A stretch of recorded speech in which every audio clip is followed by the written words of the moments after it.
Din, Nakita na si Miguel. malapit na natin mahuli si Miguel. Mag-ready na kayo.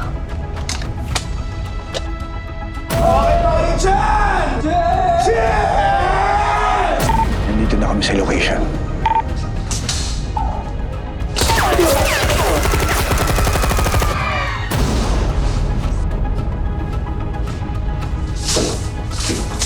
Sunugin niyo ba? Tom!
Pababagsakan ka nila, papahirapan ng mga makapangyarihan. Lalo pag nasa baba ka nila, para alang lang madali na tapakan. Hihilahin ka nila hanggang mawala ng pag-asa at makakapitan. Ganto na ba ang kapalaran ng bawat isa? Sa uli, gustong mangarap hindi para sa sarili, kundi para sa iba. Kahit mahirapan na gawin sa lipunan, puro sabihin, pinipilit ko pa rin naabuti. Alam ko na maraming pagsubok ang dadaan, kahit nakamatayan man sa atin nakapag. Kaya di ka mababayaan, ipaglaban, hahawakan ka ng kamay. Ako'y maninindigan para sa lahat, kahit kahit kung nabusiya ay mahilang. Di ko pipilian, di ko pipilan, pinalaman ko pa rin ang lakas. Hindi ko isusuko sa lahat, kahit nawalang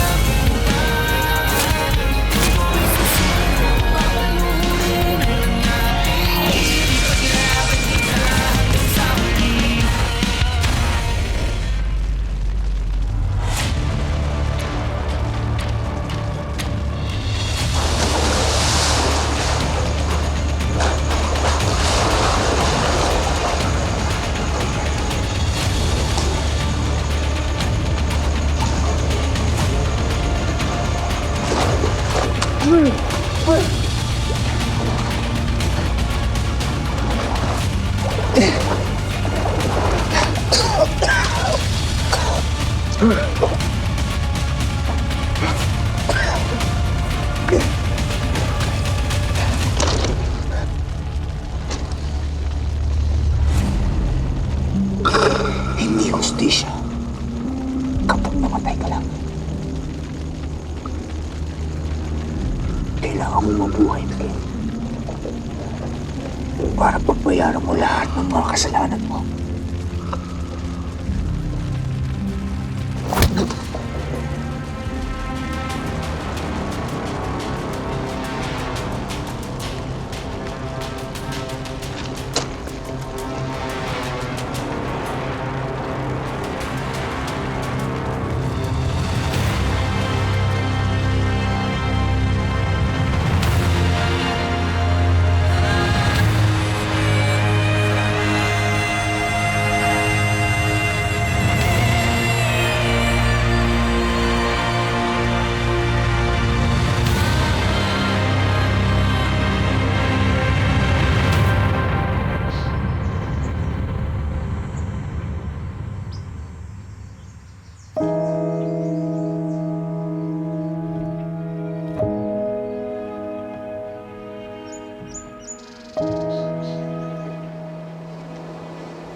Paalam, Kuya Tom. Hindi kita makakalimutan. Maraming salamat sa lahat ng ginawa mo para sa amin. Napaka-selfless mong tao.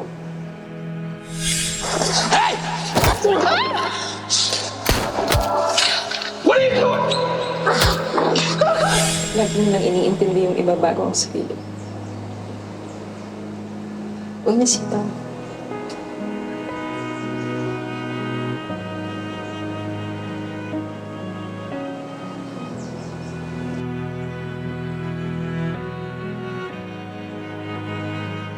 Alam mo, Tom, para na kitang kapatid. Sakit. Alam mo bakit? Namatayan ako ng tatay. Tapos ngayon nawalan na din ako ng kapatid. Ikaw parang wala ka naman tiwala kay Kuya Obet. Sa tingin mo ba, papabayaan ko yung baby boy ko? Siyempre hindi. Lalo ka na. Lakas mo pa naman sa akin. Wow! Alagaan mo si Bea. Ikaw na bahala sa kanya, Tom. Paalam.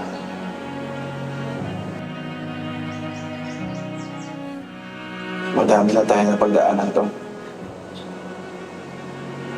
Natutuwa ako na nakita kitang tumandang marangal at mabuting tao. Ang Domingo, tama si Kuya Pido. Kailangan nyo na rin pong makumbinsi yung mga ibang minero na lumikas na rin. Ang Domingo, ito na ang tamang panahon para ipaglaban ang karapatan niyo at kapakanan bilang mga manggagawa. Pahinga ka sa laban, kapatid. Ano na bahala?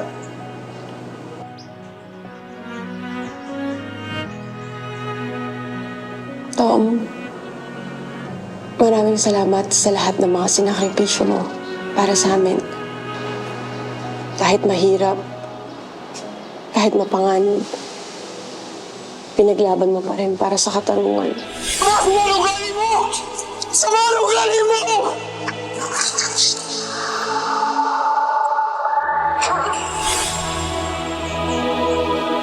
Huwag ka mag-alala, Tom. Sisiguraduhin ko na malalaman ng lahat ang lahat ng mga kabutihan na nagawa mo. Maraming salamat, Tom. Naging malaking parte ka ng grupo. Tom, naging malaking parte ka ng pamilya ko to.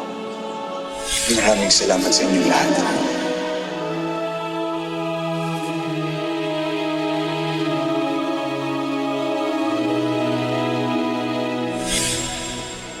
Siguro wala kami sa kinakatayuan namin kung hindi dahil sa'yo. Lumaban ka para sa amin at ipagpapatuloy namin ang laban alang-alang sa'yo.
Ano to?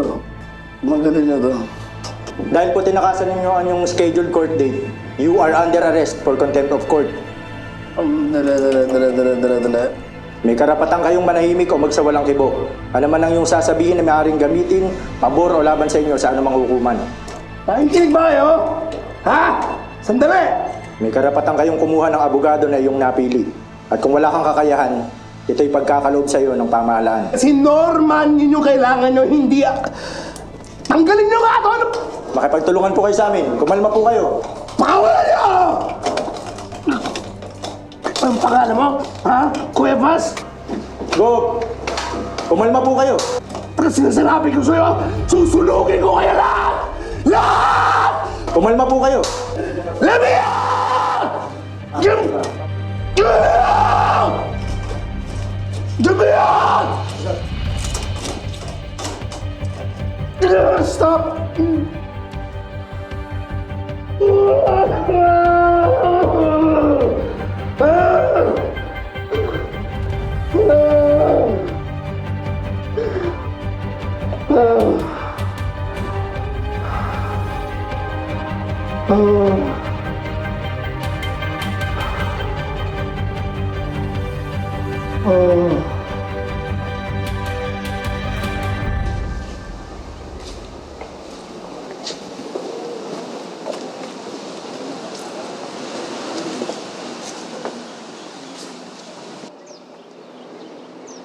Napakaraming nasaktan, nadamay at nawalan ng buhay. Dahil sa kasakiman at pang sariling interes. Ni Miguel at Benito. Huwag ka mag-alala, Rachel. Malapit na natin mapagtagumpayan lahat ng pinaghirapan at pinaglaban natin. Malapit na tayo. Makakamit na natin ang hustisyang inaasam natin laban kina Balmores at Miguel.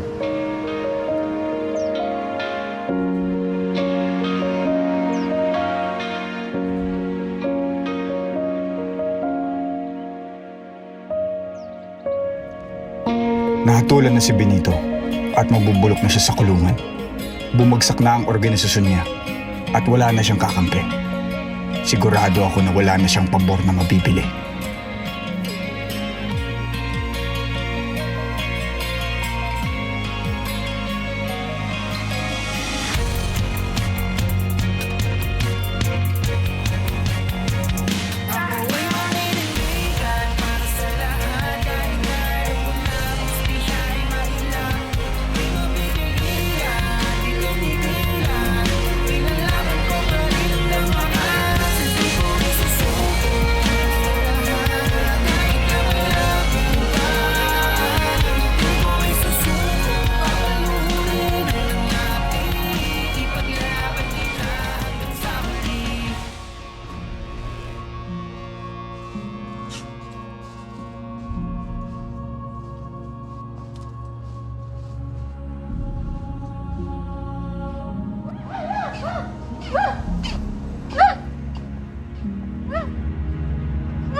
Mr. Aguirre, oras na para uminom ka na ng gamot mo.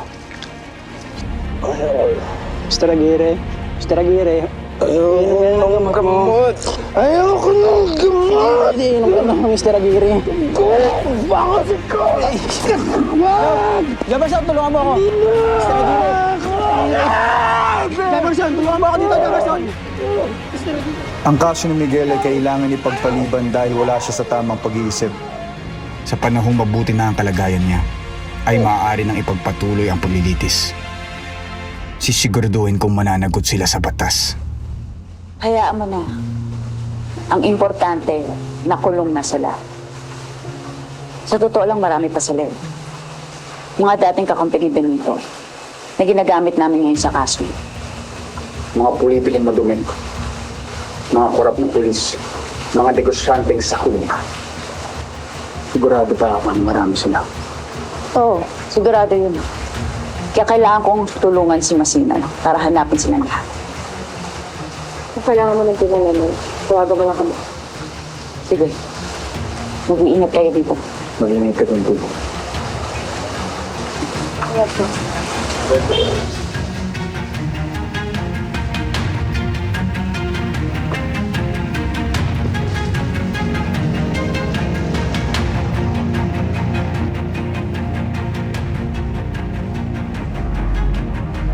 Alam kong may isa pa akong kailangan gawin. Ito na ang tamang pagkakataon. Okay ka lang, anak? Yes, po.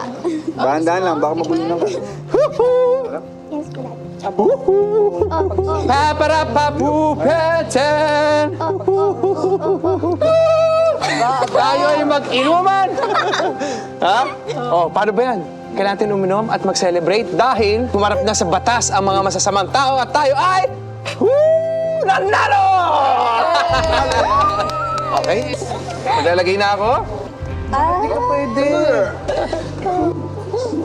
Para sa mga taong nakasama natin sa labang to. Lalo na sa mga wala na dito. Para sa inyo to.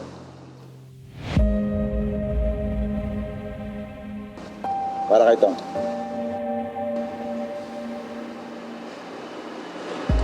Para kay Bea.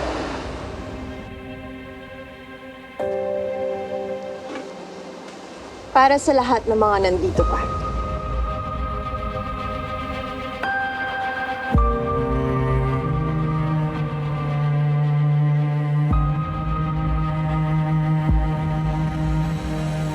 Para sa atin. Para sa nanay ko.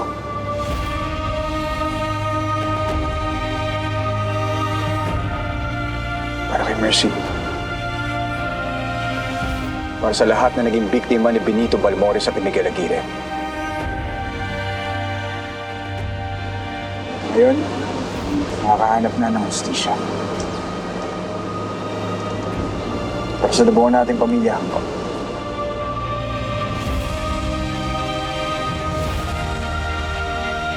At para na din kay Daddy Norman at kay Tita Jane.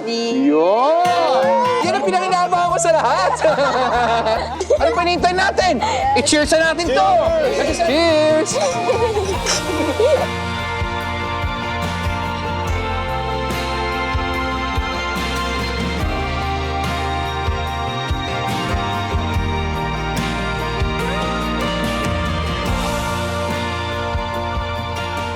Parang ako nanonood ng pelikula dito ah. Kinikilig ako. Kinikilig talaga ako ng sobra. Yung prime time. 7:15. Anong gagawin mo? Umarap na ang mga kalaban natin sa batas, Jane. Kailangan ko na rin humarap sa batas. Tol, ano ba pinagsasabi mo ha?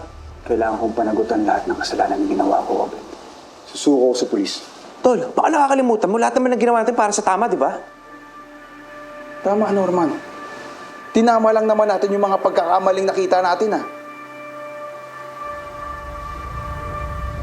Wala tayong ginawang masama. Kinausap ko na si Atty. Messina.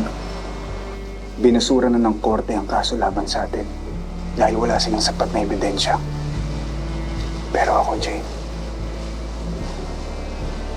alam mo may kasalanan ako sa batas na kailangan kong panagutan.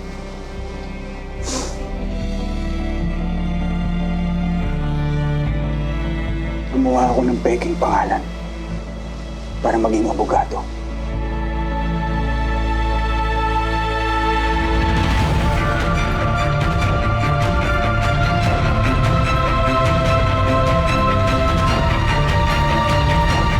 Gumawa ako ng peking pangalan para maging abogado at makapaghiganti. Nang dahil sa akin nagkaroon ng malaking gulo, maraming taong nasaktan, maraming taong namatay. Kailangan kong gawin to para manig ang hustisya. Kailangan kong gawin to dahil ito ang tamang gawin, Jane.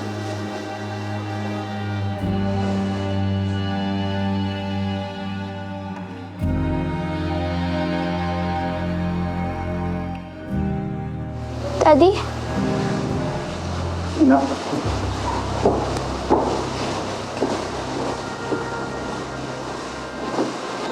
Kinakabahan siya para sa'yo. Ayaw kanyang mabulok sa kulungan.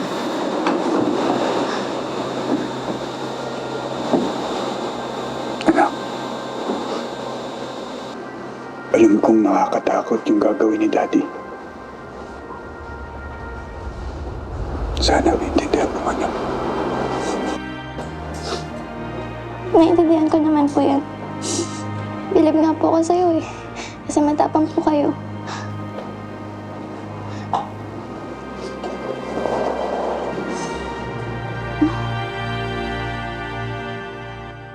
Pero ayoko na po magwala ng tatay.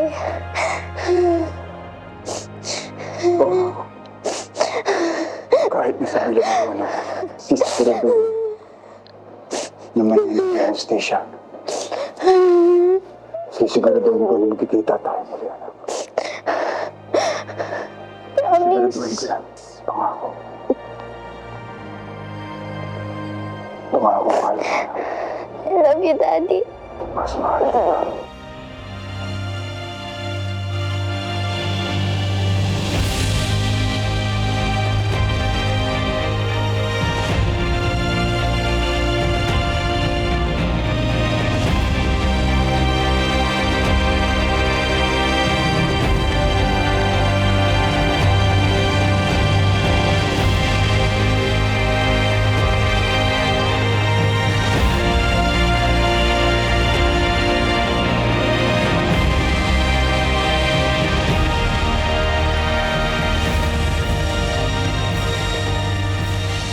You are under arrest. You have the right to remain silent. Anything you say can and will be used against you in any court of law. Bakit sa tagal ninyo ng pagtatago ay ngayon nyo lamang naisipang sumuko sa batas? Dahil tapos ko na ang mission ko. Napapagsak ko na ang kaharian ng korupsyon ni Benito Balmores. May property pa ako na hindi nasiseize. Maganda yun. Pwedeng mapunta sa iyo ang titulo. Pero, kinakailangan tulungan mo akong makalabas dito.